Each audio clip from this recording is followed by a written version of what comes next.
Okay, let's go ahead and begin. Welcome to the Black Agrarianism Past, Present, and Future Study Group. This will be our first session out of 4 sessions. We are very honored and pleased to have with us speaker Shakara Tyler, Dr. Shakara Tyler, and Dr. Lindsay Lonsford as the facilitator for the 4 sessions that we'll have. I'm Walton Andrews. I'll be your host for the sessions, and my role at the extension is a research assistant. We want to go ahead and thank our sponsors and our partners. Show these slides. There are a number of sponsors and partners, but you can just see them here. We thank them very much. We have a few Zoom tips for you. So if you will, please keep yourself muted while we're in the sessions. This is going to be a recorded session, so that will be accessible to you later. Unless the facilitator speaks, unless the facilitator or speaker invites you to, open up a question in person on the screen, then please don't, open that up. If you want to rename yourself, you can go ahead and do that. So you can name yourself and just put where you're from. That could be a helpful thing to us. And then a couple other things, if you will, please, use your camera option. So keep that going. But we also understand if you have a slow internet connection or something comes up, then feel free to turn that off as well. If you're utilizing the chat, just please be aware that that is a group chat. So that will be seen by everyone in the meeting room here.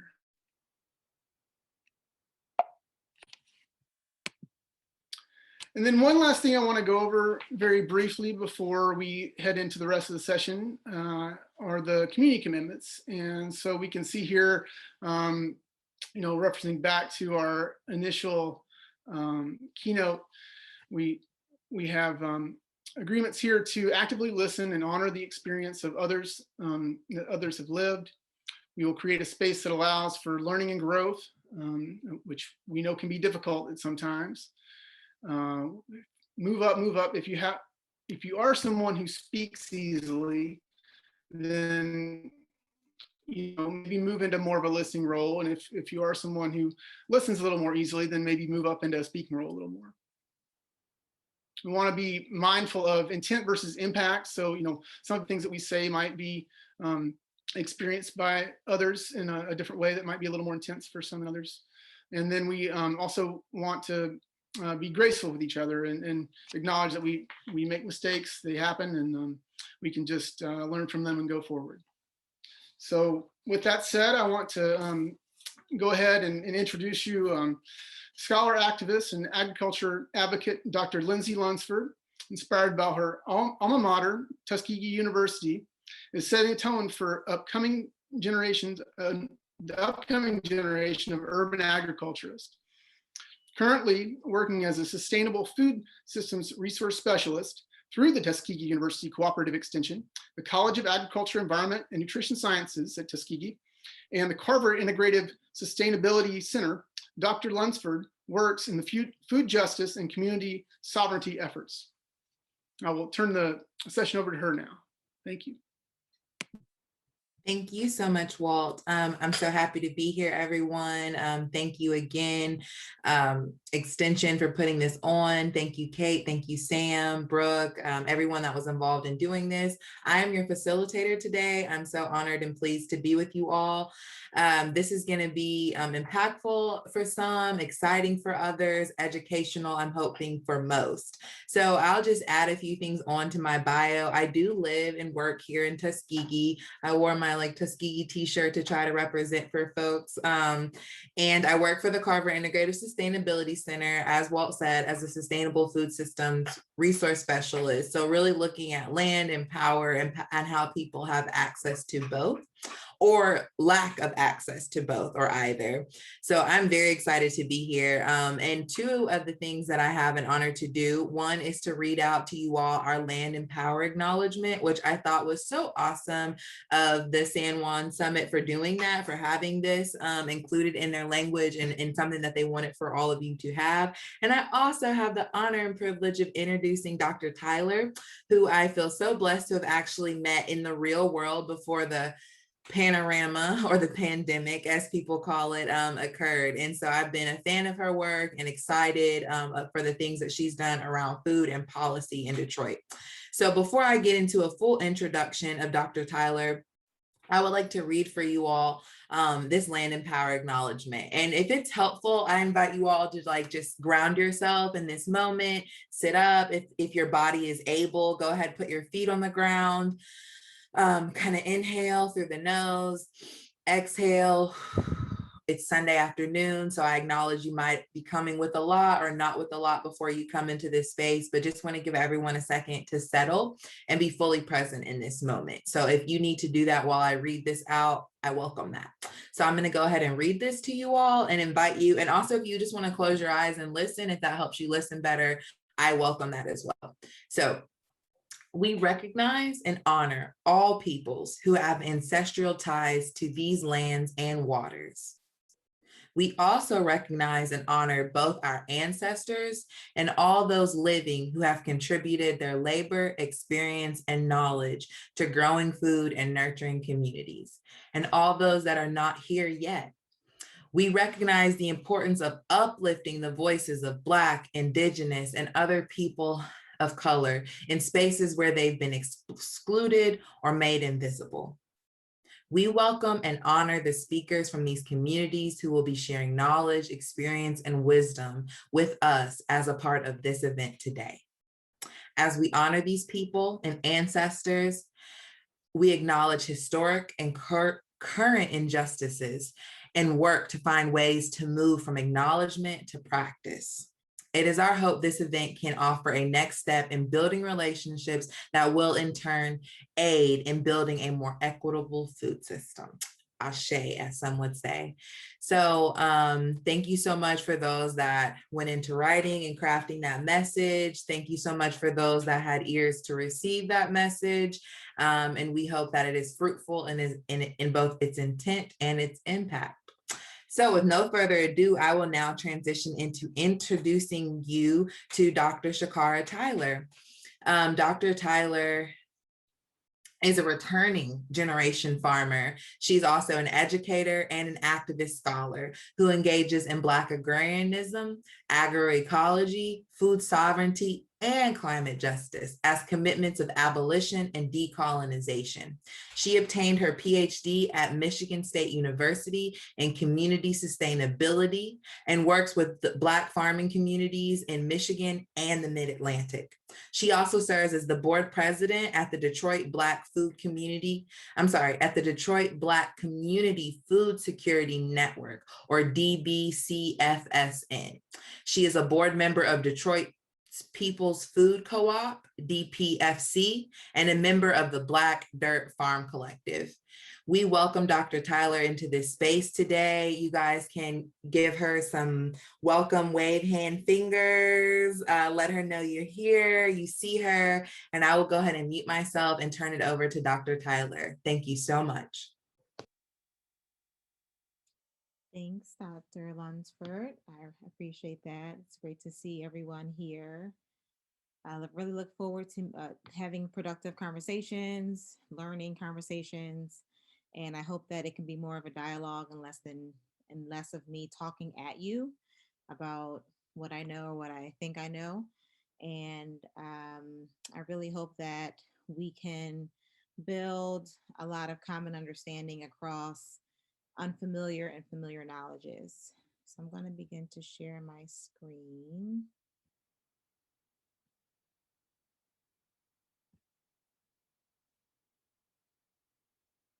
Okay, and is that good? Everyone can see that?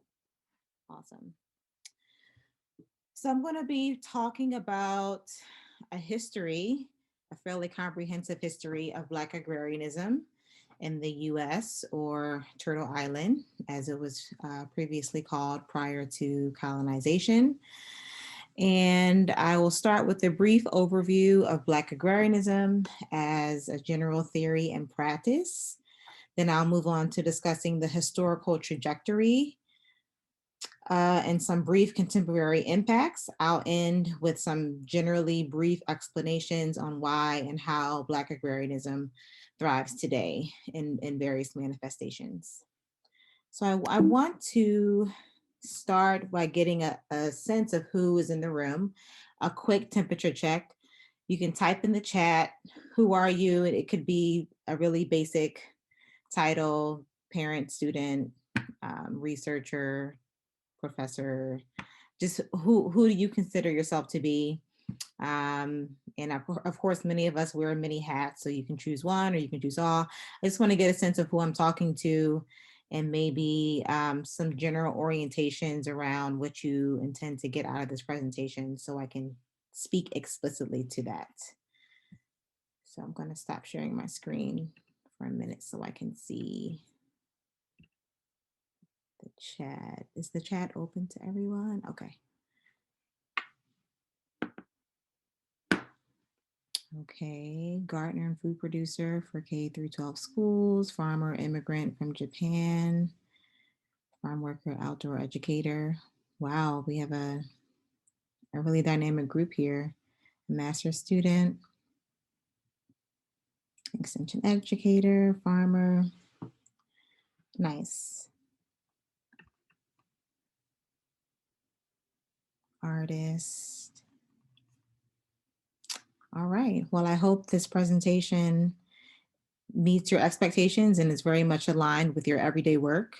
And I hope you can take this back and apply it to your everyday work in life. That's really helpful. Thanks for that.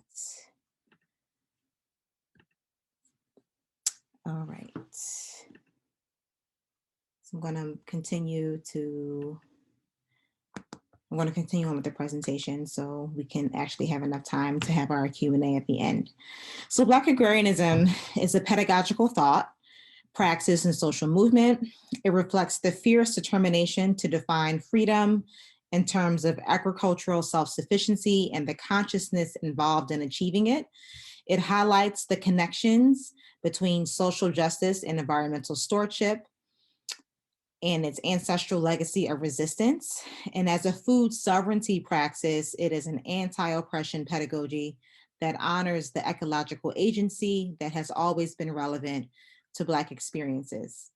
And Black agrarianism as a social movement also intersects with historical movements such as the Civil Rights Movement, the Black Power movement, the Black Arts movement, and the movement for Black lives and the environmental justice movement, which I'll hit upon from various angles throughout the presentation. And a huge part of this process is revalorizing African mythology and ecological thought that revere the centrality of nature. So the stories of animals, trees, birds, flora, and natural elements all had their origins in preserving and conserving the fragile relationship between humans and our environments.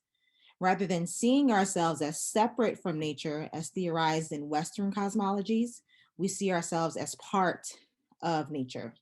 So African ecological thought utilizes land as part of the ritual of how to honor spirit. And these ritualistic expressions of an eco-spiritual worldview were imprinted on the daily lives of those enslaved Africans and impacted their beliefs about food, farming, family, and the forest, and so on. So Black agrarianism on this landmass, Turtle Island, began with the African diasporic migrations to the Americas thousands of years before Christopher Columbus was born, and inadvertently made the voyage from Spain to the Americas in the 15th century. And they came before Columbus. Ivor Van Sertima, who's the author of the book, discusses the presence and legacy of Africans in ancient America around the 14th century. And Africans and indigenous peoples here on Turtle Island have been sharing cultures and building societies together through the trading of plants, animals, textiles, and so on, prior to the Middle Passage or the transatlantic slave trade. And this is a really important thing to note, because often folks consider Black history, or even Black agrarian history for that matter, to have begun with the onset of colonization in the Americas, and that's not true. So our beginning as a people, or our dawn of living generally in relation to the land, began on the motherland in the continent of Africa prior to the colonization, where we were farmers, we were engineers, we were kings and queens. We lived full lives prior to being stolen and transformed into enslaved peoples here in the Americas.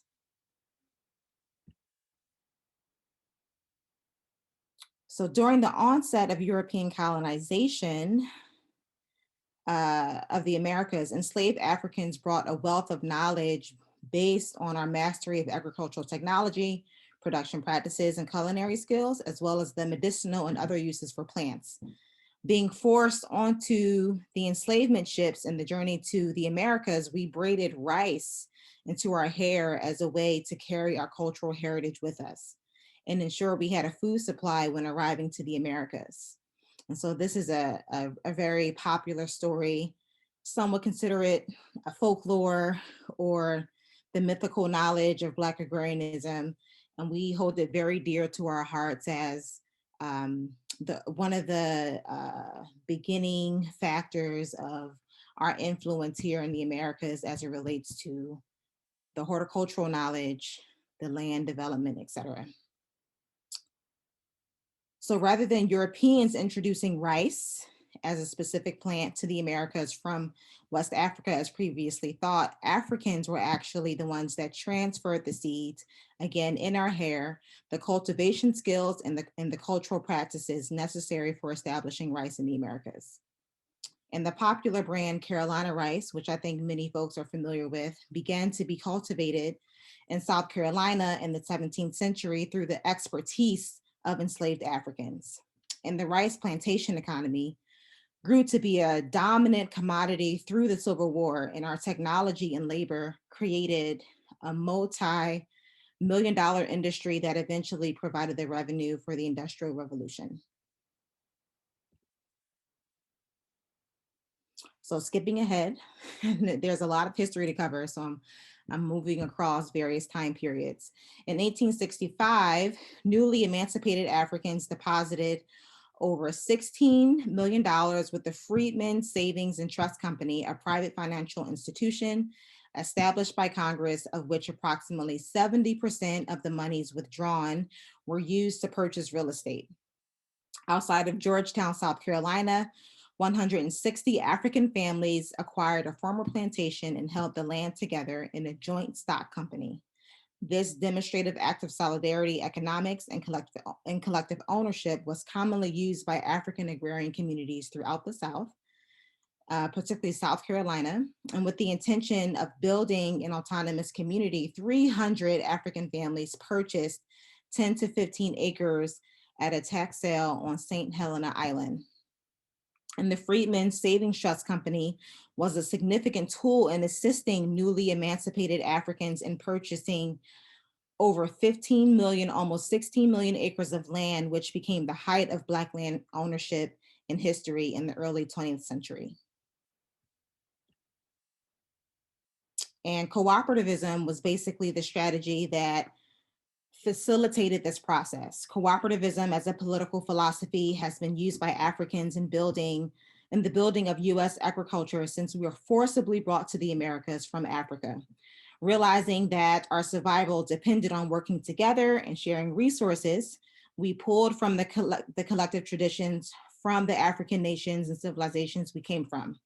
For example, enslaved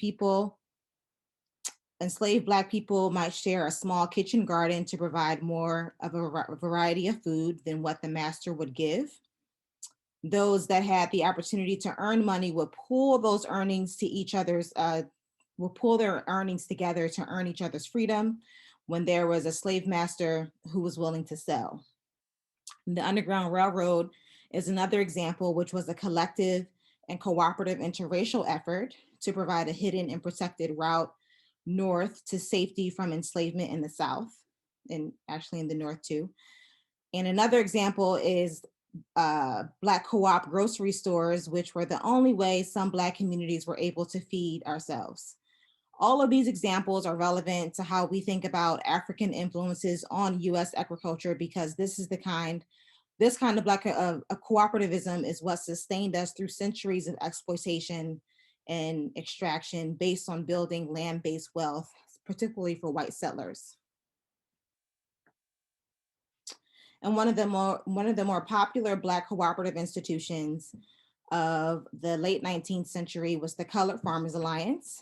Texas Black farmers started the Colored Farmers Alliance, or the CFA, when the Southern Farmers Alliance did not allow Black farmers to join. J.W. Carter founded the Colored Farmers Alliance in 1889 to help farmers harness their energy and pull their resources toward the goal of acquiring land to support their families and communities, because ultimately preserving the land meant preserving the people. Another example, in 1882, Tuskegee Normal and Industrial Institute rose to national prominence under the leadership of its founder, Dr. Booker T. Washington. Students traveled from all over the world to study agriculture-related fields, and many went on to create other educational institutions based on the Tuskegee pedagogical model of experiential agriculture education rooted in economic sustainability and Black community development. And the University Agricultural Extension System that is used widely across the country today actually began at Tuskegee with the work of George Washington Carver and the Movable School.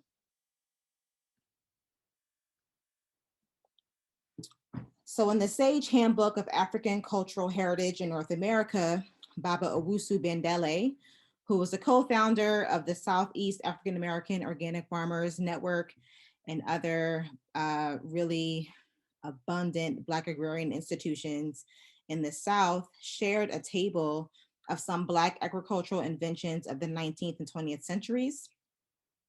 Henry Blair was actually the first Black person to receive a government patent, given enslaved people were not granted patents at that time. And so Baba Owusu outlines the historical trajectory of the Black inventors, the years, and their specific inventions. So we have Henry Blair in the 1830s and the corn and cotton planter, and so on. I won't go down the list in the interest of time. And actually, prior to Blair, an enslaved farmer known as Sam gave Eli Whitney the idea for the cotton gin, which catalyzed the industrialization and expanded the need for more enslaved labor. So it's often considered that Eli Whitney was the person who invented the cotton gin, when actually his enslaved farmer that worked with him very closely gave him the idea, and actually should be paid, or is owed, all of the praise and the financial contributions that came from that invention. And the idea of the cotton gin was rooted in African technologies that dated back to the 5th century in ancient Egypt. The Freedom Quilting Bee is another example. The Freedom Quilting Bee of border Alabama began in 1966, when women and sharecropping families began making quilts and selling them to augment family incomes. It grew and constructed their educational climate around the needs of the communities they were entrenched in. And in the mission to save and own their farms, the Freedom Quilting Bee, which was a group of women, a woman co-op, basically used the money they attained from selling their quilts to buy 23 acres of land, where they built a sewing factory and sold locks to evicted farm families who were homeless because the white plantation owners kicked them off the land for voting or for whatever egregious reason. And this was so monumental because this group of Black women used their artistic skills that had been passed down through generations to rebuild their community on the land through land ownership.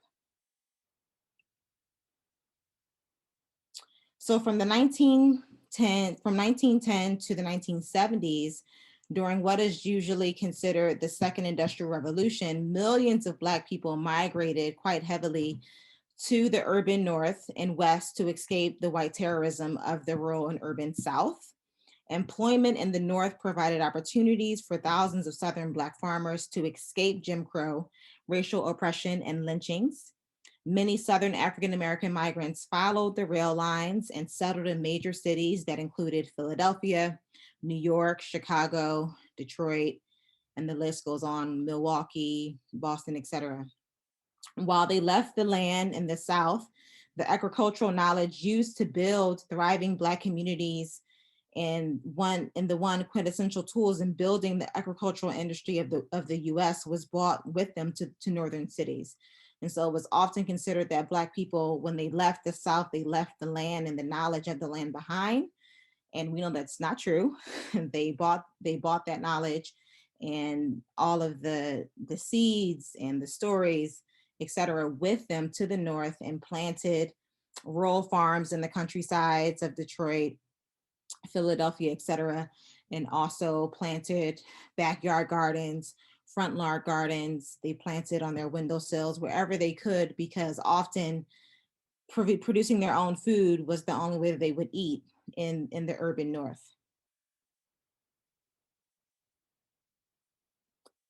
Okay. In 1969, over 100 years before the Student Nonviolent Coordinating Committee, the SNCC activists, James Forman released the Black Manifesto calling for $200 million to capitalize a Southern land bank to acquire land and establish farm cooperatives.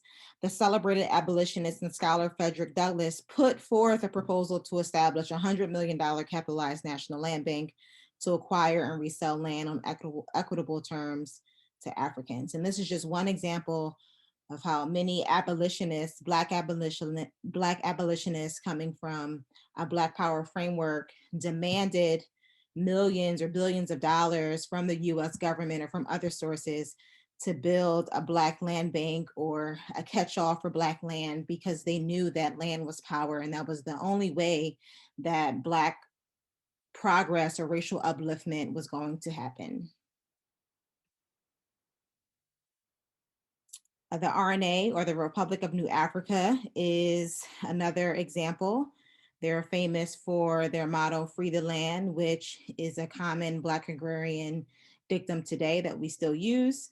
The first thing the Republic of New Africa did when it was founded here in Detroit in 1968 sought social independence through purchasing land in Mississippi to build an independent Black state along the Mississippi River from Memphis to New Orleans. In the name of Black nationalism, it was a priority to establish a land base for the Black community. They demanded reparations from the US government for the perpetual economic and violent crimes against African descendants, citing the international precedent of the 1952 Luxembourg Reparations Agreement, in which West Germany paid the new state of Israel over $800 million in reparations for crimes committed against Jewish Europeans during the Holocaust. Upon successful negotiations with the US government, the RNA planned to use reparations to build an Ujamaa economy guided by the African socialism principles of cooperative economics and self-reliance and so on.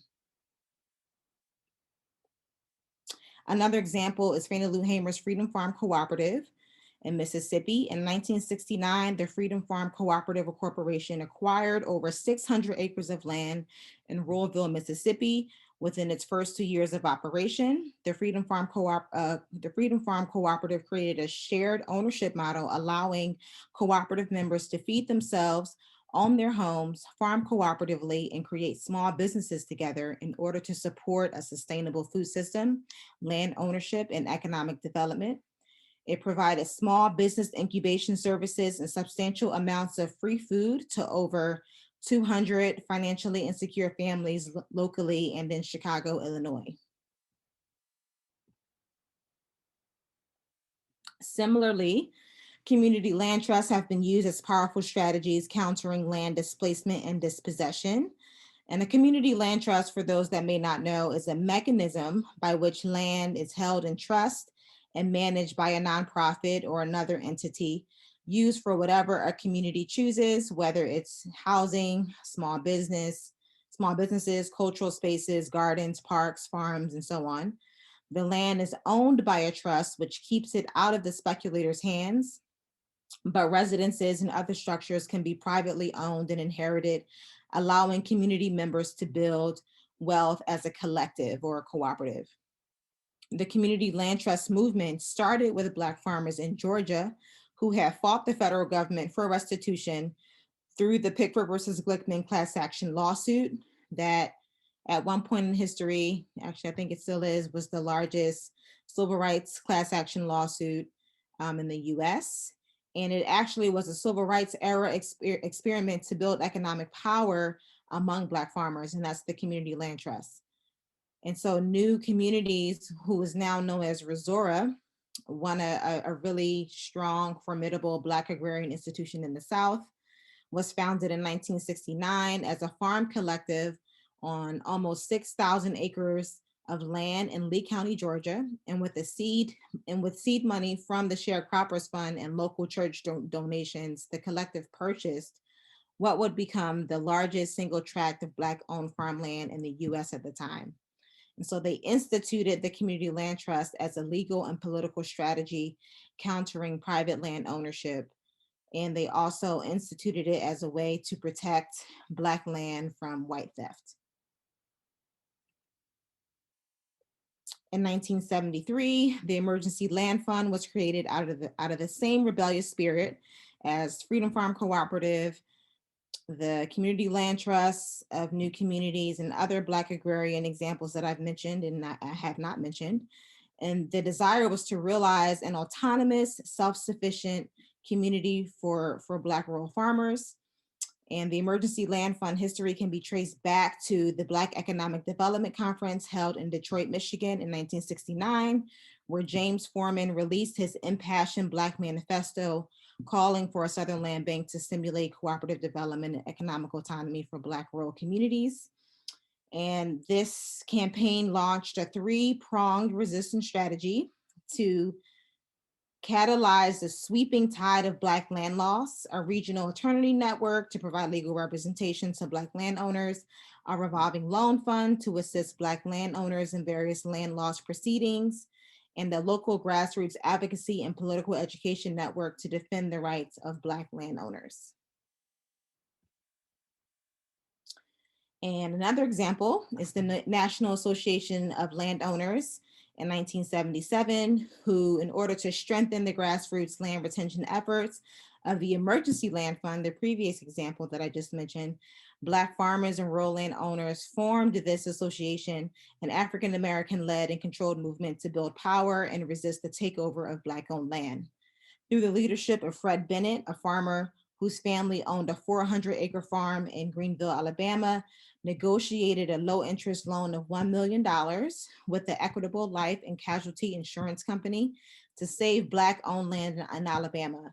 And that was how the National Association of Landowners was born, and it saved hundreds of acres of Black-owned land by thwarting tax sales and forced below market value partition sales. And at its height, the association had a paid membership of over 4,000, mostly Black farmers and landowners, but also a significant number of Up South members as well. Another example of Black agrarian resistance strategies is Booker T. Whatley and his theory of CSAs. In the 1960s and 1970s, Booker T. Whatley was an agricultural political economist with roots at Tuskegee University that trailblazed the pick your own or you pick model and CS models widely used in the sustainable food movements today. He released the Guru's 10 Commandments, of which one was the importance of what he called the clientele membership clubs. Members of this club paid an initial membership fee, which contributed to the success of the farm. And in return, they received fresh produce that they would pick themselves on the farm. And this ensured a constant cash flow into the farm business while saving on time and labor.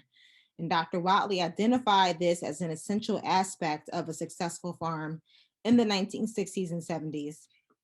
And today, this idea is commonly referred to as community supported agriculture, or CSA, and it's becoming more popular as the demand for local food continues to grow.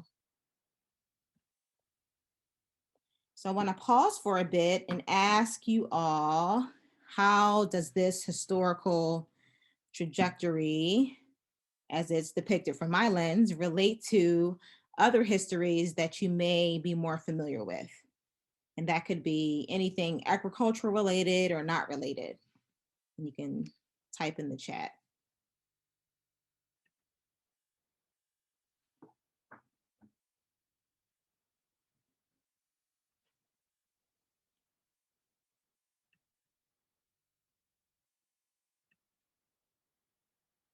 Okay, nothing so far. And that's okay. Oh, history of farm cooperative movements. Right. From a particular cultural standpoint, or just generally speaking?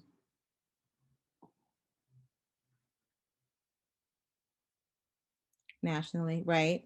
Mm-hmm.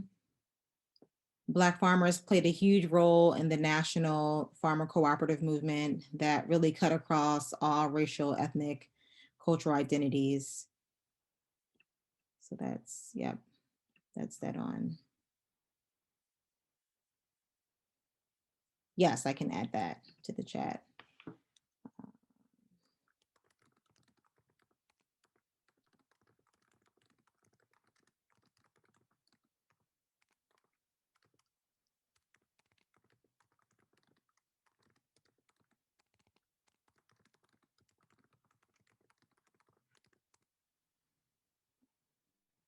Okay, the Grange history, right?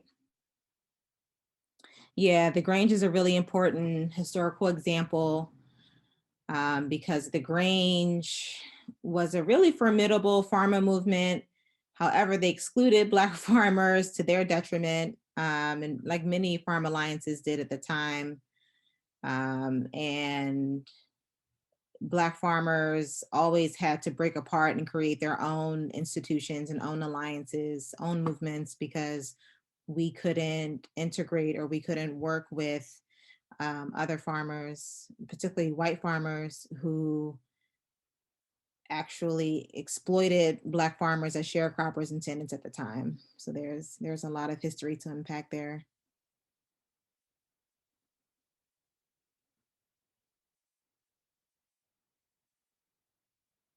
Mm-hmm. A lot of familiar terms, CSAs and CLTs.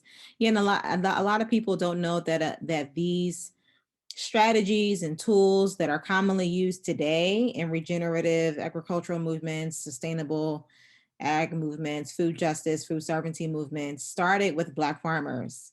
And so this is a really important thing to remember as we talk about where do our traditions as a movement come from.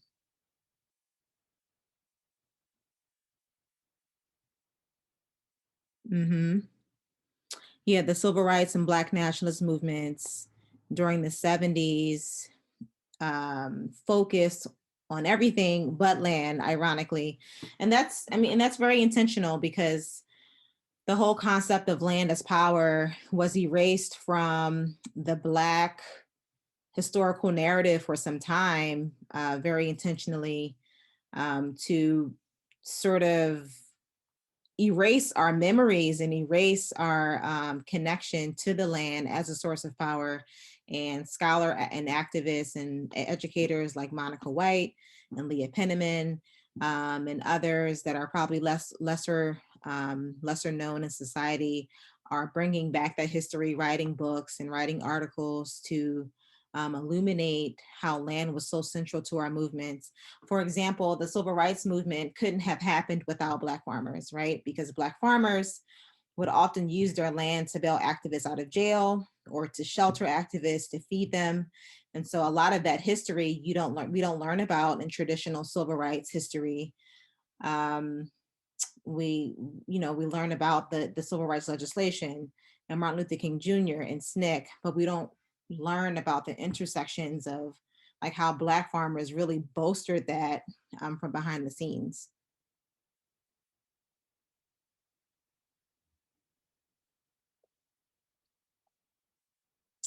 Okay, terms, yep. Right, the story of Sky Woman, which is one of my favorites.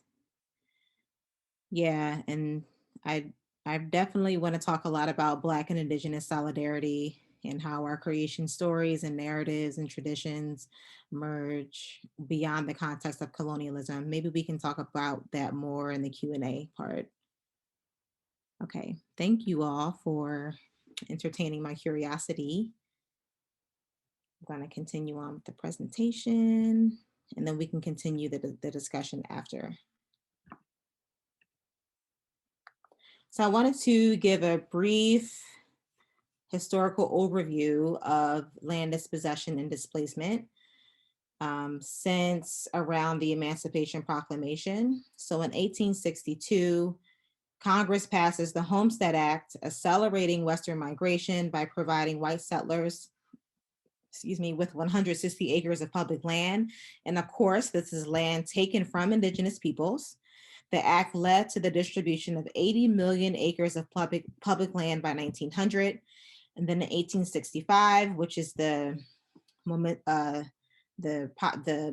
monumental year of the Emancipation Proclamation, after meeting with freed Africans in Savannah, Georgia, General William Sherman responded to the demands for land. In that, during that year, he issued Special Field Order 15, setting aside a huge swath of abandoned lands during the Georgia, South Carolina, and Florida coasts for Black families. And in the same year, Congress established the Freedmen's Bureau, providing for the redistribution of abandoned or confiscated lands to freedmen, up to 40 acres and a mule. And this is where, Special Field Order 15 is where the 40 acres and a mule historical reference comes from. And so in reality, the Freedmen's Bureau that was established by Congress, that was meant to be a vehicle to distribute, one of the vehicles to distribute the 40 acres and a mule, never really happened. The Freedmen's Bureau never really had much control of the land in the South as was intended. And President Andrew Johnson's Amnesty Proclamation forced the restoration of much of that land. And Congress shut down the Bureau, ironically, in 1872, unlike whites that were given free land in the West, thanks to the 1862 Homestead Act and other legislation. Black people needed to purchase their land, ironically, after centuries of free labor. In fact, with the Homestead Act, white settlers received some of the most massive welfare subsidies of any people in the world in the 19th century. I think it's about 270 million acres of Indigenous people's land was basically given to white settlers over a 10 to 20 year period in the late 19th and early 20th centuries. In 1866, the Southern Homestead Act opened up 46 million acres of public land in the states of Alabama, Arkansas, Florida, Louisiana, and Mississippi. And severe opposition to the Black land ownership in the South placed obstacles in the path of Black farmers at the state level. And within 10 years, in 1876, the act was repealed by Congress. In spite of the neglect, hostility, and the government-sanctioned violence, by 1910, Black people in Southern states had acquired over 15 million acres of farmland and controlled 218 farms. And this is what I was referencing at the beginning of the presentation. The Freedmen Savings and Trust Company allowed them to do that as a cooperative strategy to pool their money together for land ownership. And through the various Homestead Acts, 270 million acres of Indigenous land was granted to white settlers, as I said, between certain time periods, and another more than 230 million acres went to privately owned businesses. And overall, there's been an 88% decline in Black land loss in most of the Black South from 1950 to 1975. And today, Black farmers own less than 3 million acres of farmland, or they comprise about 4 million acres of the farms and comprise, getting my stats confused. Black farmers own less than 3 million acres of farms and 4.5 million acres in land, and they comprise approximately 2% of all US farmers. And so we'll see later on in a few slides of how Black farmers are not even on the scale compared to other farmers because we possess so much or so much less than others do in the grand scheme of things. And so the historical trajectory of Black land loss has been prompted through various causes such as a lack of trustworthy and affordable legal services, air property conflicts, massive rural to urban outmigration that was not prompted by urban jobs in the North, but more so the racial terrorism, such as the Ku Klux Klan in the South, et cetera. And of course, federal and private lending agencies that discriminated against Black farmers and their non-responsive attitudes for loan requests, the lack of representation on county ag committees, systemic discrimination in USDA programs outside of loan programs, such as conservation programs and so on, and the domination of the industrial ag paradigm. And for example, the get big or get out strategy of capitalist agriculture during the early to mid 20th century hurt all farmers, right? Small white farmers were also driven off of the land. However, it hit Black farmers more because we never had the capital to participate in the Black capitalist ag market as as fairly as white farmers could. And so while white farmers struggled, Black farmers struggled harder because we never had the financial resources to buy the seeds, to buy the fertilizer, to buy many of the inputs needed to survive in the get big or get out agricultural industry. So this is a depiction of Black and white farm owners based on USDA Ag Census statistics. From 1910 to 2017, there was an overall percentage loss of 96% of Black farm operators compared to a 64% loss of white farm operators. And this graph shows how, as I mentioned before, we owned more land in 1910 than we do today as a Black farming community. And from 1910 to 2017, there was an overall percentage loss of 74% of Black farm acres compared to an almost 2% gain of white farm acres over this time period. And so through our knowledge and labor, built the foundation of American agriculture and beyond, we owned very little resources. This means the means of agricultural production are disproportionately located in the hands of white people, as I think many are familiar with. And an even more detailed breakdown shows that many farmers of color comprise a very small part, with white farmers dominating as the majority on a national level. And according to the 2017 census, Black farmers comprise 2% of American agriculture, own less than 3 million acres of land, and their average age is 61 years old. Majority of them make less than $1,000 a year. Nonetheless, Black farming populations are on the rise, depending on who you talk to. The USDA Census of Ag is notoriously underknown to undercount Black farmers and many all farmers of color, so it's quite arguable. Anecdotal evidence reveals that the slight increase is attributed to air property inheritance, response to food insecurity conditions, unstable job markets, and the desire to reconnect with an agrarian heritage. And so this is a snapshot of farms in Washington that is very similar to the national trend. However, on the state level, Black farmers comprise less than other other farming groups, as seen in the 0% marker, with white farmers comprising more of the total. And then again, this is a reflection of Michigan. This is a reflection of other states on a national level. So again, chat time. How did we get here? I'm curious to know where you are, or how do you think these inequities came into existence? Why do these inequities exist?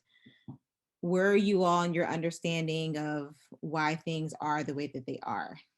And this can be really, really brief because we have about 10 more minutes before we want to go to Q&A.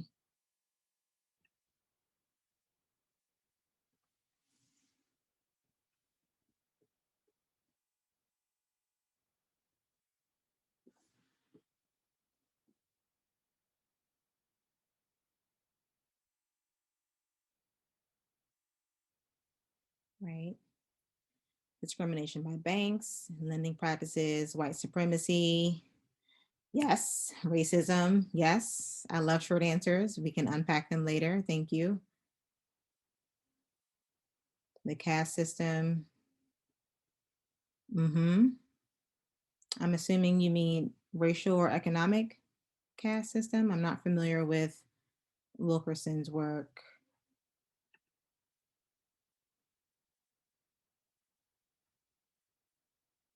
Racial caste. Okay. Yeah. White people were given such a crazy head start with land and capital, right? Which is a reflection of vast wealth inequities today, of course. Structural racism, right? It's baked into our democracy, right? Baba Malika Kini, who I work very closely with here in Detroit, talks about white supremacy as the thing that you get on at the airport. I forgot what it's called, like the conveyor belt. And he describes it as us just getting on it and not even knowing that we're on it, right? And so it's like the invisible air that we breathe. We don't have to consent to our participation in it because by default, we participate in it every day. So we have to be very intentional about how we resist that, right? And so understanding how historical land grants to white people have affected today's wealth, statistical distribution is an important part of that, right? Okay. Again, thanks for entertaining my curiosity, and we can continue the discussion during the Q&A. So I'm just finishing up here. So these statistics reflect the strategically constructed plantation economy where white supremacy, racial capitalism, heteropatriarchy, and other things such as anti-Blackness and settler colonialism intersect to privilege white people and whiteness as a culture over everything else. And the plantation economy started with the theft of indigenous lands by Spanish settlers, the transference of communal indigenous lands and territory into private property to be worked by African people, enslaved by the Spanish, the Dutch, the British, turning sacred beings, plants, animals, and people into commodities through agricultural mass production. So this is the plantation economy that started in the 16th century and that we still see very alive and well today. And dismantling the plantation economy means that we address the violent removal of indigenous peoples from their sovereign lands, racialized chattel enslavement of Africans, and the creation of their perpetual wage labor class, the construction of private property rights to shore up European hegemony and dominion over natural resources. Liza, I would like to see this as economic terrorism, the commodification of the natural world and theft, and the monetization of traditional knowledge and ways of knowing, and the systemic exclusion and dispossession of Africans of their farmland and thus self-determination.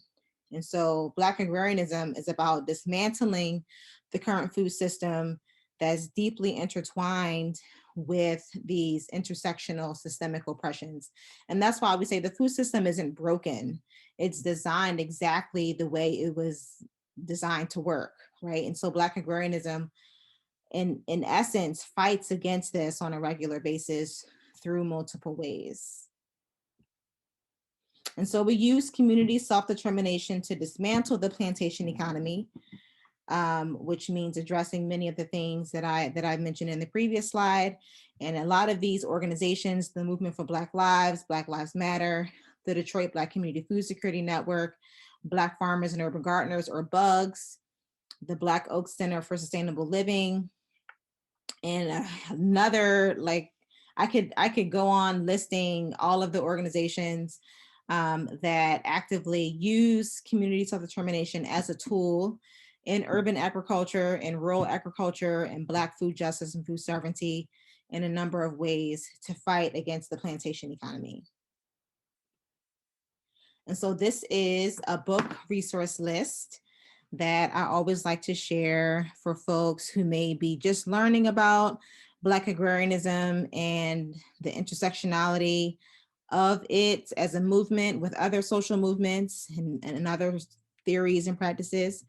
A lot of these authors are Black people. So these books are written for us and by us and reflect our cultural knowledge, our cultural traditions, our cultural narratives, in ways that other literature doesn't. A lot of the literature on Black agrarianism, maybe like, so prior to scholars such as Monica White and others really shifting the paradigm, spoke about Black agrarianism from a deficit perspective. It was all about Black land loss. It was all about the racial discrimination that Black farmers experienced at the hands of the USDA and private banks, et cetera. And so it's also important to lift up how agricultural resistance has been used as a tool and a tactic against the systems of oppression that we fight against on a regular basis. Like, we don't just use policy and legislation, we actively use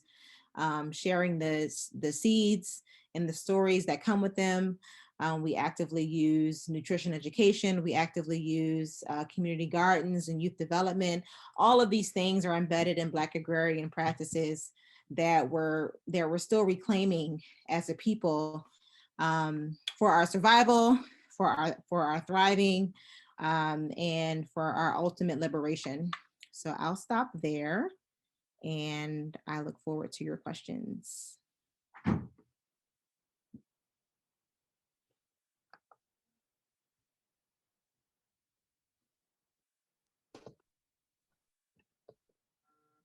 Thank you so much, Dr. Tyler. I say we just take a moment to kind of process what we just received, maybe throw her up some more hands if you all enjoyed that presentation. Let me see some hands. You can do backwards or forwards if you learned something new. Okay, I'm seeing some hands, Let me see some hands if something like triggered you or upset you or made you feel like, there are some things I learned I didn't know. Okay, I see some hands. Let me see some hands if something excited you, if there was something that you got excited about. Okay, I saw some quickly excited hands there. And one more time, let me see some hands if there's something that inspired you, something that you want to learn more about, something that you want to get some more information on. Okay, I see hands on that. Well, thank you all so much for entertaining that motion. And let's go ahead now that we've transitioned into the question and answer section. Let's go ahead and transition into that. Also, I've noticed that there have been some tremendous resources dropped into the chat box. Don't worry, we do have a resource list that will be posted at the end of this, where you'll be able to, it's a reoccurring running document where you'll be able to find these resources to go so you can study, because we're a study group. Thank you so much, Kate. If you look into the chat box now, there's a Google document that shares many of the resources that were presented today. So if anyone has a question that they'd like to go ahead and write in the chat box now for Dr. Tyler, any part of the presentation that you would like to go a little deeper into, we welcome that. If not, I can go ahead and start us off with a few questions for Dr. Tyler as we wait for those questions to come in. Just give 1 second for those to come in. So I'll go ahead and start off with my first question for Dr. Tyler. So Dr. Tyler, thank you again so much for that presentation. There are so many places, different points where I heard about Tuskegee in there. I was excited to hear about that, from Carver to Booker T. Watley, and so many more. Oh, someone just popped in with a question. Also, hey, Marcy. Marcy's how I got connected with this program. So happy to see her here. So I'll wait for my question because I won't forget it, and I'll go ahead and ask Marcy's question. So Dr. Tyler, you may be able to see it in the chat box, but just for verbalization, I'll read it out. Marcy asked, where is the ownership of Black farmland concentrated now? Mhm. Thanks for that question, Marcy. Definitely in the South, where it was historically, or it has been historically concentrated. That the South being the authentic Black agrarian home, because that's where we, as African descendants, enslaved on the land, built up the agricultural industry of the United States. And so we're majority of the land ownership is still concentrated within the South. There are particular states that have the highest, or that have higher thresholds of Black land ownership compared to others. I can't recall, I haven't checked the numbers in a while, but the last time I did, I believe the Carolinas were up there. Let's see, Alabama, perhaps. I know Georgia and Mississippi are on the lower end, and there's a lot of anecdotal evidence, or just speculation about how the really atrocious racist environments contributed to the really low Black land ownership rates in those states. But yeah, I need to check the numbers to give you a more accurate answer, to be honest. But the South, generally speaking. Thank you. Thank you. There's also, so yeah, just to recap, so the South still being where you find the largest concentration of Black land ownership. And I believe also Black people, if I'm not mistaken, that's still the largest population. And also persistent poverty, I think, is also heavily concentrated in our southern states. So moving on a little bit, we have a question from Sam. Sam asked if you could talk a little bit more about the efforts to establish Black land banks, especially in the late 1800s, early 1900s, so around the turn of the century. Was there any success in those efforts? And do you know anything about what may have happened to some of those efforts? Mm-hmm. And when you say the Black land banks, are you referring to the community land trusts? Are those? Yes, that's right. what she's referring to. Mm-hmm. So going back to new communities, or now the current name Resora. So they had almost 6,000 acres of land they put into a community land trust. They were paying off all of the loans that they had attained to get that land, to acquire that land. And of course, the white terrorist establishment was not very accepting of this Black community land trust in Georgia. And they actually, so many Black farmers, or many farmers in the area at that time, became victims of a drought. And so when they went to attain a loan from the USDA, they were denied that loan. Meanwhile, white farmers in the area were able to attain the loan. This was in the early 1970s. And they were able to get through the drought, from what I remember, how the story is told. But they attained a loan that they couldn't pay back, because the drought inhibited the production rates that they needed to actually. They needed that economic power from the harvest to begin to pay off the loan. And so, long story short, the USDA foreclosed on the land illegally, in many ways, not just because they had trouble making the loan payments, but because that's what was happening back at that time. And so they actually came with a bulldozer and dug a hole and pushed all of their buildings, all of their farm equipment into this hole. Shirley Sherrod is, I think you can find her videos on YouTube. She tells the story very, very eloquently with a lot of rich details, because she is the person, and her families are the people that built up that institution and were the trailblazers in building that community land trust. And so fast forward to today, they filed for the class action, the Pickford versus Glickman class action lawsuit, the B tract, which allowed for Black farmers to receive beyond the $50,000 that many Black farmers could receive in the class action lawsuit. And so the class B applicants were able, as long as they could prove that discrimination occurred, they were able to attain higher sums of money. In the New Communities example, I think they won like $12 million or something like that. Like, it was a significant amount of money that they were able to win from that class action lawsuit. They repurchased a lot of the land that they lost in the 1970s, and they put it back into a land trust. They changed the name to Resora, and now it's one of the very strong, formidable Black agrarian institutions that we know today. And so that's just one example. There are a few other examples. In the early 1800s, prior to the Emancipation Proclamation, there were some land banks or land trusts in the Midwest, because the Midwest, or the frontier states, Michigan, Illinois, and Indiana, where enslavement was outlawed prior to the Emancipation Proclamation, allowed Black people to own land. And so actually the Midwest frontier is considered to be a hidden gem in Black land ownership. And a lot of the Black people in the area pulled their resources together to collectively own land, because that was the only way they could do it. They didn't have the economic power to do it on an individual level. They had to do it as a community. And so there's some histories.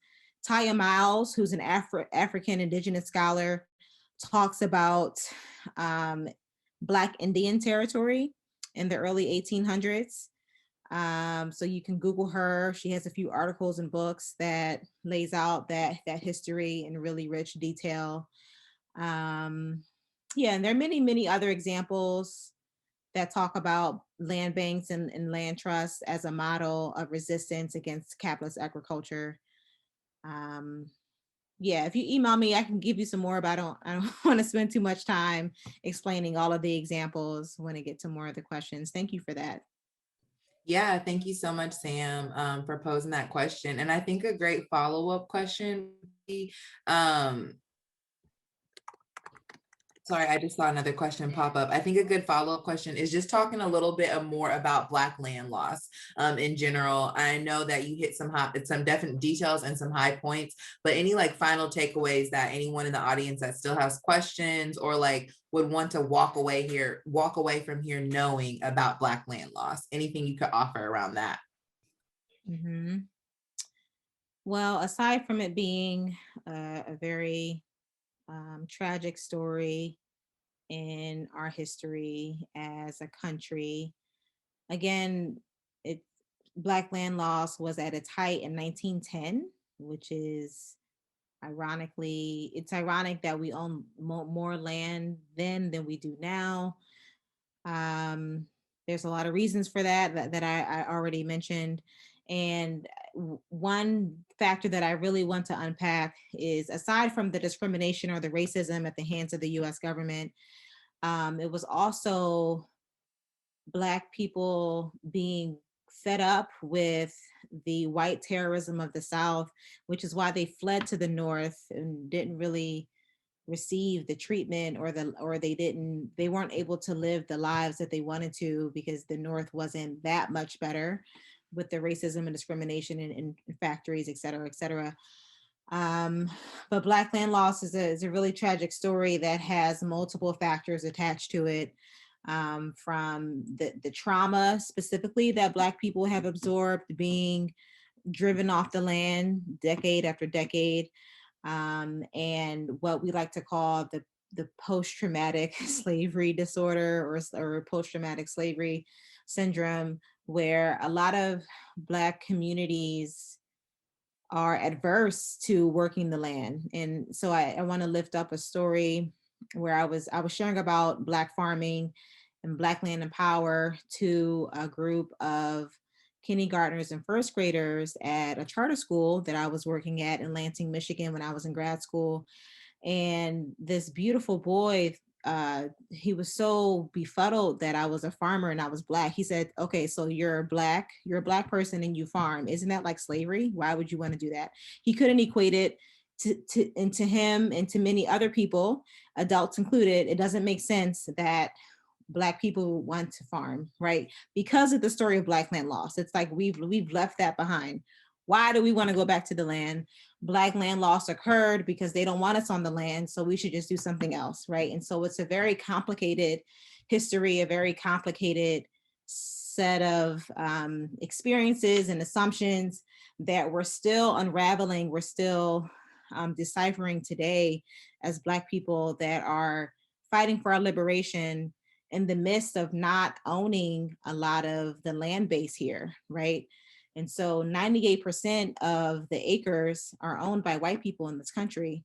And of course, a lot of that is stolen wealth, just to be very simple and frank.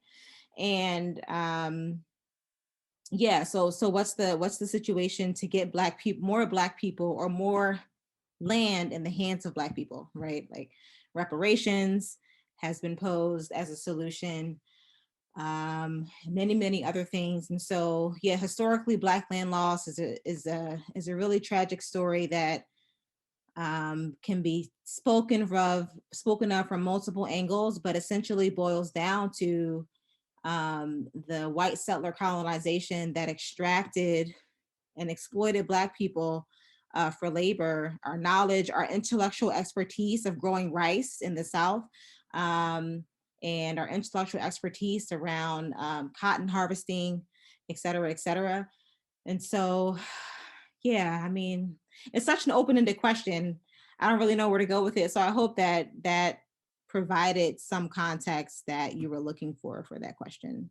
Yeah, definitely. Thank you for highlighting that the Black ownership had reached its height at 1910, and that we still have not been able to reach those levels of ownership, of Black land ownership again. And we're coming up on nearly 100 years later, and we over 100 years, coming up to over 110 years and counting, and we've still not been able to reach those levels. Also, thank you earlier when you said that the lot of Black farmers is improving depending on who you're talking to. I think that that's a very important part of the conversation, that those metrics really depend on who is giving them. Another question that came up, and thank you so much for highlighting Tuskegee and Dr. Carver's impact in creating extension. Also just highlighting Thomas Monroe Campbell, the very first extension agent, also an African-American man here in Tuskegee. So going off of the question, what do you see for extension or agricultural education institutions? What do you see their role as being in supporting Black agrarianism moving forward into the future?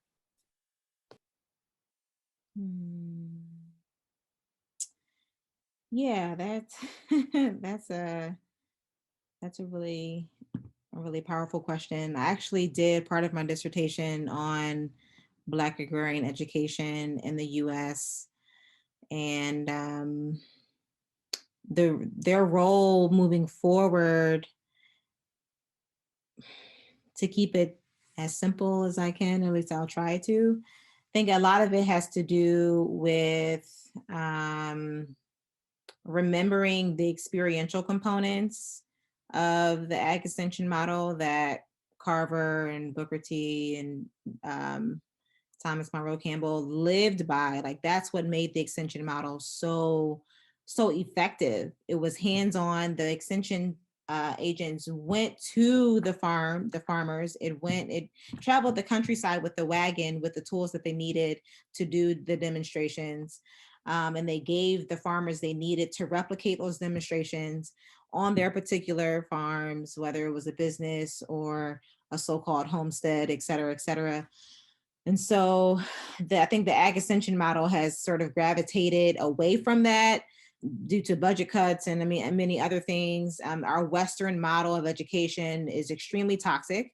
A lot of it has to do with memorizing terminologies and things that aren't relevant to our everyday experience. And it assumes that everyone is coming from the same vantage point, as if many people don't have different experiences and different worldviews and different cultural principles, et cetera. And so the agricultural extension model moving forward has to understand the power in diversifying the strategies, diversifying the teaching tools, and meeting the quote unquote learners where they are, and even not separating teaching from learning, right? And so I'm going to get into like the Freerian philosophy of pedagogy, where there's no separation between the teacher and the learner. And in my experience, a lot of the agricultural extension models today have sort of suggested, or they operate within a very elitist framework, as if I'm this service provider that has all the knowledge and I want to pour all that I know into your brain and you should replicate that because it's the best way forward. And that's oppressive. I mean, and that assumes that farmers can't be experts of their own reality, which is what Carver and Booker T. Washington and others who started the extension model in the first place fought against. They knew that farmers knew more than they did, and they worked with the farmers to build common understanding of basically how to save themselves. Carver and Tuskegee as an institution saved the South, let's be clear. And they did that through hands-on grassroots agricultural education that was based in the worldviews and the experiences of Black farmers in the rural, impoverished parts of Alabama at the time. And so I think that's a really important thing to remember as we're conceptualizing what it means for agricultural extension moving forward, like how to operate.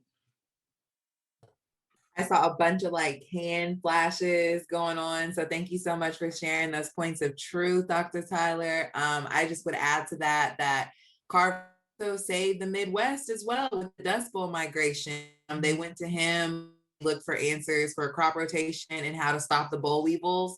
So he was really instrumental in helping the West. And then also internationally, because one little unknown fact is that a lot of the model for cooperative extension was used in the development of what used to be called the Third World.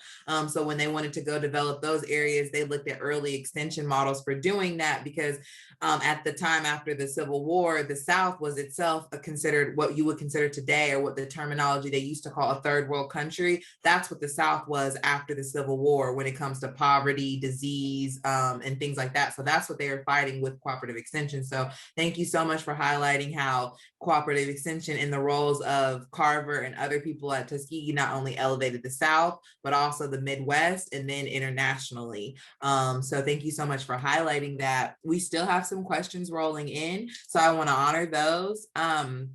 So this is a really interesting question from Catherine, a food bank farm. Given the way textbook markets are driven, how do we begin to correct this in the classroom? And I think this is open, defining classroom from probably pre-K up to graduate school, college, higher education. So how would you conceive that we begin to correct this in classrooms? Yeah, maybe don't use them. I mean, that's like a really straightforward.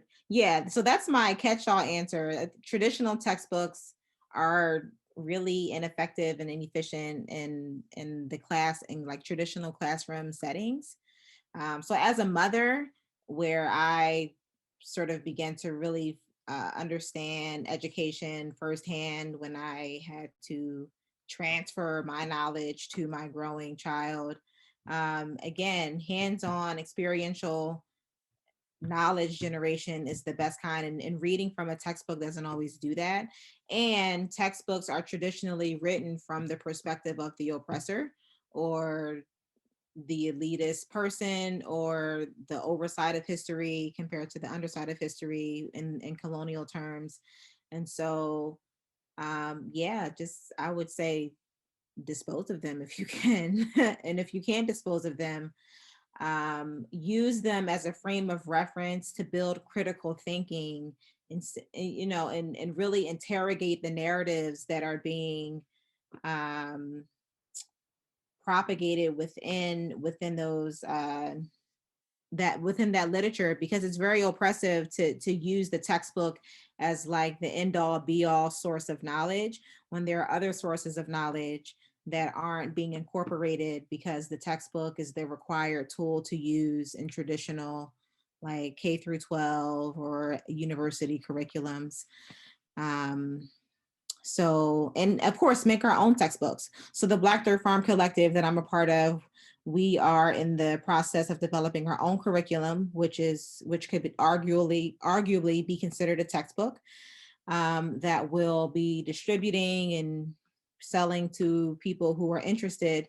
And so the more that we produce literature for us and by us, the more power we have in shifting the narrative and shifting the paradigm away from these really oppressive frames of history. As if, like, I think, many of the textbooks call enslaved people like indentured servants and like all these other crazy things. Like, no, let's name it. They were enslaved. Let's name the system of white terrorism or white supremacy as it is. Let's not use sugar-coated language or euphemisms to soften the blow, because that doesn't lead us down the road that we need to go down, right? To really begin to rectify and heal and build the new realities that the world needs. Like, the whole entire country is dying from racial capitalism, white supremacy, right? The system is on its deathbed. And so the more that we unravel and uncover these hidden or the perceived power of these intersectional systems of oppression, the better off we all are. Everyone is oppressed by a white supremacist system, not just people of color, but white people are as well. And that's a sort of a different conversation that I don't think we have time for right now. But yeah, textbooks generally are problematic because they're written from the perspective of the oppressor. And so what do we do about that? We can throw them away. We can write our own, but definitely don't push them as like the ultimate source of knowledge, because that's like the reverse of what we want to be doing. Thank you so much for that, Dr. Tyler. And thank you so much for highlighting the work of the Black Dirt Collective in the textbook that you all are producing. I know you mentioned earlier Freedom Farmers by Dr. Monica White, Farming While Black by Leah Penniman is like awesome. I couldn't imagine if I was a learner in school had I got that as a textbook, what kind of impact that would have made on me. Kathy, I saw you raise teachers being held to the standard. But I think with like what Dr. Tyler was saying, even though that's a standard, you could even use the book to say, look what's missing from this book. Like, here's the book, look what they want you to learn. I'm going to supplement by showing you what is not in this book. So just to get into like some of our final questions, Kathy said many of us got fired, and that's probably the truth of how everything doesn't always have a peaceful solution. Some systems, once you reach a breaking point, you can no longer engage with them to find your own truth, and that is welcomed in this space. I just wanted to highlight a little bit about some questions directly and ask you, Dr. Tyler, to give us just some more information about the work of Detroit Black Community Food Security Network and the other organizations that you work with. If you could just highlight and share a little bit about the work that you all have going on in Michigan, we would be happy to hear it as we start to close up for the evening.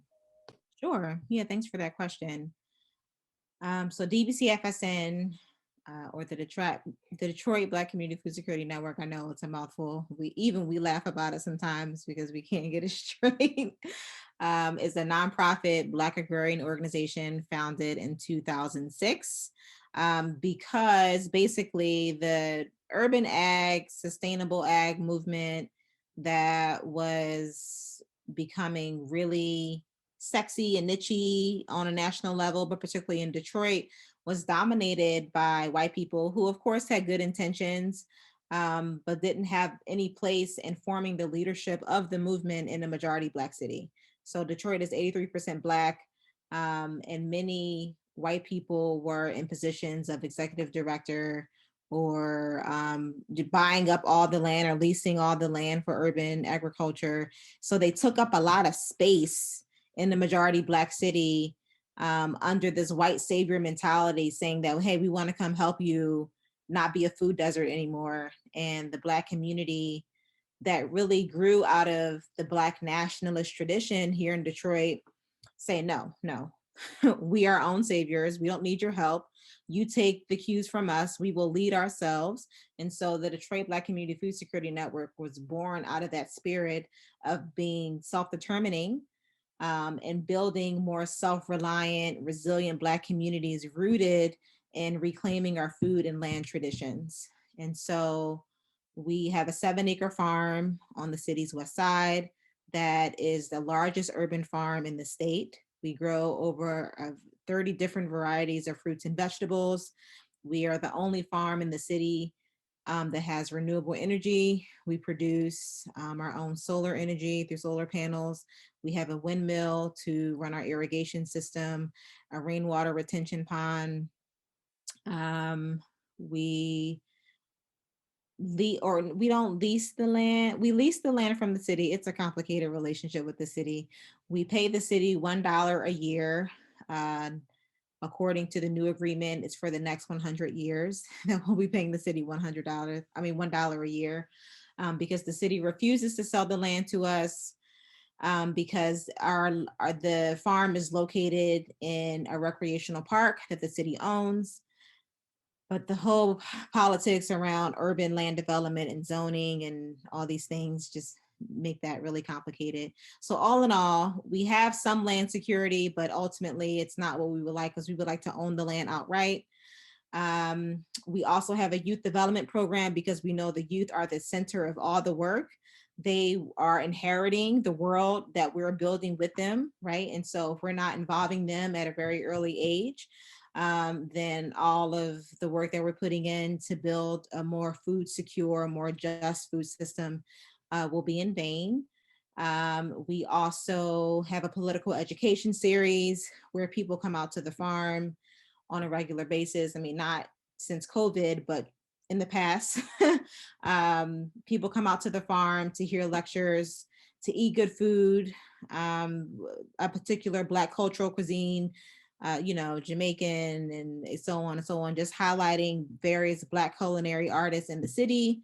And of course, we use Black cultural traditions such as spoken word and hip hop and these other things to pull people into Black agricultural territory that they are unfamiliar with, right? And so not everyone wants to come to the farm to get their hands dirty, but people will come to the farm to eat some good food. They will come to the farm to hear elders share stories. They will come to the farm for musical performances, et cetera. And so we meet people where they are. Again, the agricultural extension model of understanding that we have to meet people where they are, and people have to learn based on their particular interests, desires, and experiences. And so we host a lot of cultural events at the farm for that reason. We have a website. There's a lot more that I can say, but I won't. It's 7:29, 7:29 East Coast time, so I won't say everything that I would like to say about the organization. Oh, one more thing though, we are starting a food cooperative that is Black led and Black founded. It's the only food cooperative in the city. It's a multi-million-dollar project, and we are accepting donations so we can actually break ground in building the brick and mortar, because we're building it from the ground up. So it's a huge project, and we welcome all the support that you may want to give. Sorry, I was on mute. Thank you so much, Dr. Tyler. Kate and I did the same thing at the same time, which was to post the link to the link for more information, which is all the study guide resources that you named today. Everyone that's on camera, and if you're off camera, I totally get it, it's Sunday, but if you want to pop on camera really quick and just give Dr. Tyler some like waves of appreciation or antlers of acceptance, I'm here for it. Yeah, antlers, let's go for it. But yeah, big thanks to you, Dr. Tyler. Big thanks to you for the truth that you shared, for the courage that you embodied, because sometimes you have to be courageous to tell the truth.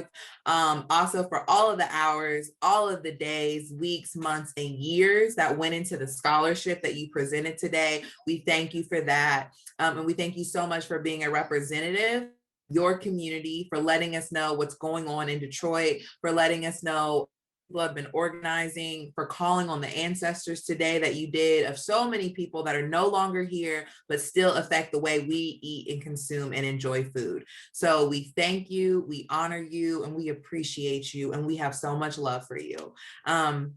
And with that, I'm going to turn things back over to Kate so she can go ahead and give us a final closeout. But before I do that, I also want to say thank you to all of the 30 people, 3 Trinity. That's a great number. Like someone said, you got beans, corn, squash. You've got your 3 sisters. If you're religious, you might believe in the Holy Trinity. You can't build a stool without 3 legs. So I thank all 30 people that are here today, including myself, because we all showed up. We wanted to learn. And I hope that you walked away with some greater insights and wisdom. So thank you to our participants, and thank you so much to our presenter, Dr. Tyler, for what she shared with us. And with that, I will hand it over to Kate to send us out. Thank you all so much.